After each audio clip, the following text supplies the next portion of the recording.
Can I share a secret with you? You could probably double your agency if you just fixed your show rate. Most agency owners I talk to genuinely just have terrible show rate, or they don't even know what their show rate is. In this video, I'm going to break down the exact show rate system that allowed us to get an 88% show rate on close to 800 sales calls last year. I'm going to break down exactly how it works across the book call sequence, the setter functions, the emails, the SMS messages. So let's get into it. The average show rate on calls that are coming from paid ads like this is typically around 50%. In my books, you need to be at least above 70%. And think about that. If you close half of those shows, that's the difference between 25 closes and 35 closes. There's an extra 10 clients just because you've increased your show rates by 20%. That is just an example to show you how important this is. And not only that, guys, the whole show rate system will also increase your close rates, because we're not just reminding people about the call, we're reminding people why the call is valuable, why our service is valuable, why we're different from the competition, why some of their fears and objections around this aren't actually relevant. We spent $250K last year on ads. We brought in close to 800 schedules, and we had an 88% show rate on live calls, which basically just means this is excluding canceled calls, because we cancel a fair amount of calls that aren't qualified or just don't look to be within our ICP, so I'm excluding that. And we had a 32% close rate on live calls, so calls that show up. Jumping into this, firstly, we are getting inbound traffic. I believe Meta Ads is an absolute S-tier way to get clients, and if you want to learn how to run those, you can look at other videos on my channel. I'm a big believer in content. I'm posting content right here as well. I don't really believe of content as a huge acquisition driver. I think it really just improves multiple areas of your business, makes your ads work better, it makes your hiring easier because people want to work with you because you've got a big following, tons of other stuff, and then of course referrals and word of mouth as well. Okay, I am not a big believer in outbound in 2026. Outbound is becoming more spammy than ever. The old personalized tactics don't work because AI can do personalization now. I just see worse and worse and worse results coming from email. In my opinion, in 2026, if you want to grow your agency profitably and in a fun way that doesn't want to make you rip your hair out, you need to lean into inbound traffic. If you're running these methods effectively, you're going to be getting applications and booked calls.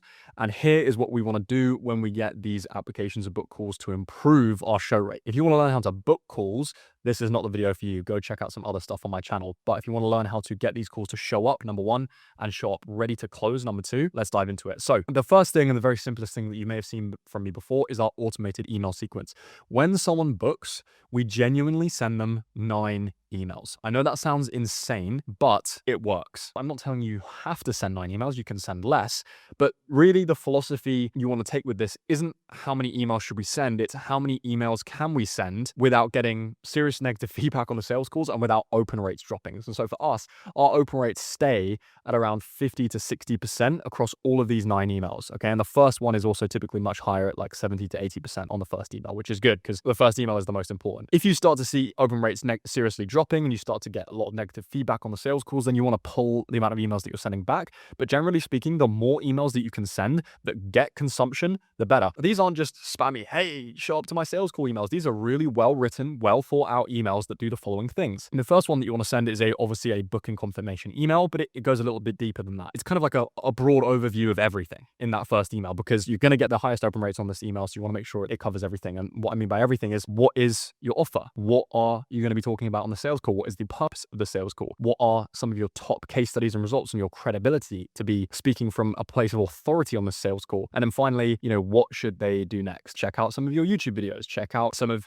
your case studies on LinqIn your website, right? You want to get them to consume as much stuff of yours as humanly possible. It's just not good enough right now in 2026 to just send spammy, your call is in 1 hour, your call is in 10 minutes. Like, you need to actually really send value in these emails if you want to massively improve your show rates and close rates, right? Show rate is just a functionality of like people thinking, is this call valuable to me? Especially if you're running paid ads, people book calls left, right, and center for no reason. What are they going to be able to learn on this call? What are you going to be able to do for them? So that's what email 1 should do. Email 2 is a kind of core question that they might have about your service, okay? So you want to throw all of your sales calls in ChatGPT, ask it, what is the number 1 question that I get on these calls, and answer that in email 2. Email 3, you want to do the same thing, but for the second most common question that you get. Email 4, you typically want to set some really good expectations.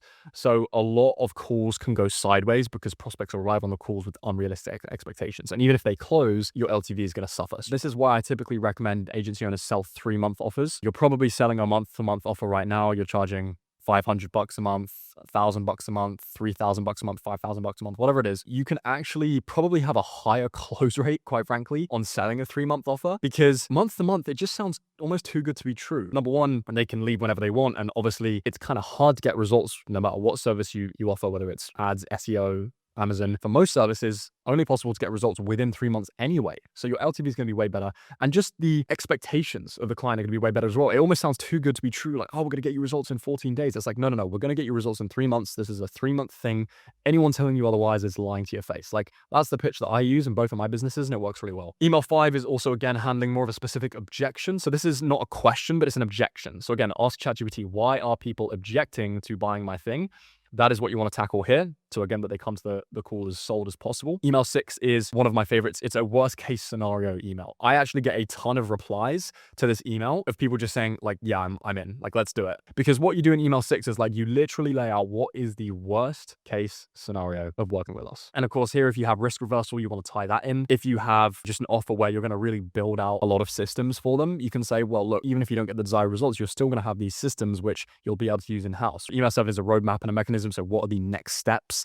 Email 8 is, again, coming back to some of these questions. And then email 9 is really just recap and urgency. Now, urgency is another thing that you guys really are not grasping. One of the biggest reasons why people are not closing and are not showing up is because there is not enough urgency. Especially if you're selling B2B, people are busy and people are being pulled in multiple different directions. You in your head might think that your offer is the only option, but it's not. So in my case, I'm selling ads in both of my businesses. Business owners, though, are being pulled towards organic, Instagram Reels. They want to do webinars. They want to do AI SEO. So I have to really snap them back to reality and really reinstall urgency into why paid ads is still the highest leverage thing that you can do with your business. You want to make sure that you're prompting people to reply to you. And by the way, another thing as well is you want to sort of host this in your ESP, so your email sending platform. So what you send your email newsletter from, if you have one. So think ConvertKit, Beehive, Brevo, MailerLite, because what you want to do is you want to encourage people to respond to these emails at the end of the emails. That's another thing that's going to really improve your show rates, is starting dialogue with prospects that have booked. That's the importance of using an ESP instead of like Calendly or your CRM for this, because I know sometimes you don't get the best reply to features with those. We're using Zapier to kick this off as well. Once someone books a call, we zap this into our ESP and say, okay, add this subscriber to this sequence, and it'll start sending. Now, we do also, on top of this, send some basic reminder emails as well, because this will have the link and the location of the call. I have had so many agency owners sit there and tell me, oh, this is too much. Sure, but it works, and it gets us an 88% shot rate. Now, the other thing that's really powerful, and this has transformed the game for us, is manual iMessage reminders. We use an app called LinqApp.com. Okay, I'm not affiliated with these guys. That's genuinely just who we use. We basically give a member of our team, they're called an LNS, which is a lead nurture specialist. So it's essentially a VA, and their entire job is to simply iMessage the prospects and start conversations before the call. When someone books a call with us, we say, hi, X name, this is the name of the LNS from the team. You could pretend it's you, but I'd like to be honest. I saw you booked an appointment with us for X time. Will you do me a favor, please? Can you reply yes if you're 100% confirmed for the appointment time? Let me know. We're excited to connect with you. Now, physical confirmation of attending the call from the prospect skyrockets show rates. I read somewhere that I think it increases your show rates by like 80% if the prospect in some way confirms the call, whether that's verbally over the phone, whether that's via text message, or whether that's ticking it on Google Calendar. Get confirmation. And so we do this via iMessage because firstly, iMessage gets significantly higher open rates and it builds way more trust than SMS. And SMS just looks like an automation and iMessage doesn't. Second of all as well, this app here allows us to assign a phone number to anyone on our team, and we can all access the inbox. So me, my head of operations, the LNS, I can choose to reply anytime if I want to, and we can just see the replies and then actually have a longer conversation. In addition to this, we'll also do this not just on booked calls, but also on applications. So again, we use a tool called iClosed, and when we get partial applications, we send a message that's a little bit more fun and engaging, typically something like this, where we say, hi, it's X person's name from this company, just saw your info come through. Quick question, what's the biggest problem you're facing with your service or agency right now or business? A, B, C, or D, just reply with A, B, C, or D, and I'll shoot over some free value for you. And then again, we're also doing manual reminders here, okay? Which are, again, they're not designed to sound like automations. They're designed to sound like a person. So, hey, I just finished with our pre-call call prep. Looking forward to speaking with you. Hey, remember you're meeting with our team in 15 minutes. Here's the link. That is what we're doing. This has just been a game changer for us. We're actually having conversations with the prospect in the messages, right? My LMS will text me and say, hey, this lead is super hot. I'll come in there and I'll start having a text conversation with them about what's going on with their agency, get a ton of context before the call, compress that amount of time that I have to do discovery with them on the sales call, and I can really just close them a lot easier. However, this does come with a price tag. And if you are earlier on in your journey and you're not booking the amount of calls that it makes sense to pay for this, I think I personally pay like 100 a month, then you can obviously choose to use automated reminders, automated emails, automated SMSs from your calendar. Show rate, reply rate to these is going to be very low and you won't be able to see the replies. So that is why I recommend something like this. And it will also come from an SMS, not a blue iMessage. Okay, the next thing that I want to cover is actually really dialing these leads. This is all done via automation. This is done by our lead nurture specialist. This is done by our setter or our closer, okay? Sometimes I do recommend people hire in closers that also have a setting function because it just depends on the amount of leads you're getting. If you're not getting a ton of leads on a daily basis, like 20 plus opt-ins a day, then it's probably not justified to have a full-time setter. That's a really good model. But regardless, someone in the business needs to be setting, which means in my books, phoning. Number one, what should some of the setter functions be? Well, number one is calling and texting applicants who haven't booked a call yet, okay? You might think, oh, how is this to do with show rates? Well, it's more to do with booking calls, but this is just going to get you more calls in the calendar, which is the purpose of this video, right? And more shown calls as well. So if someone opts in and they haven't booked within 5 minutes, you want to dial them, okay, within 5 minutes. This is going to significantly increase the amount of money you make.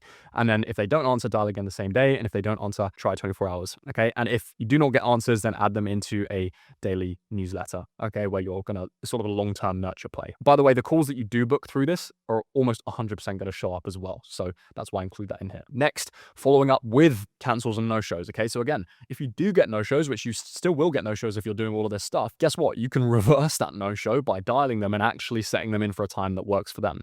So this is what you want to do. If a prospect no-shows cancels, add them into the SDR queue, so the queue for the setter to dial, and again, reach out to prospects daily for 5 days, and this will be very, very effective. It will increase the amount of shown calls that you get.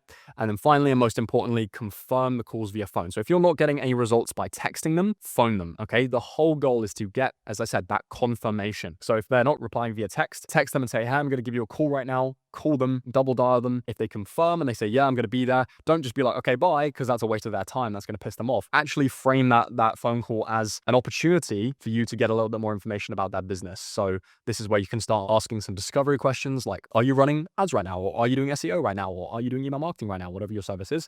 How's it going? Who are you working with? Get a load of information for the closer. And again, it's just going to make that closing call so much easier. The closer has so much context on the call, and they're just going to be able to jump straight into the pitch and objection handling. So that is the sequence that we use for setting. And this is how we can consistently get 88% sharp rates. I really implore you to try some of this stuff in your agency if you're not making the money that you want to make. So ladies and gents, that is everything for today's video. Now, one quick thing. If you want help scaling your agency with paid ads so that you can solve lead generation forever and book 3, 5, or even 10 qualified sales calls every single day, like clockwork, whether you're not running ads right now or you are running ads right now and you want to improve the performance, click the first link in the description, book a one-on-one call with me or my team, and we will audit your entire agency setup and show you how we can help you scale with paid ads in 2026.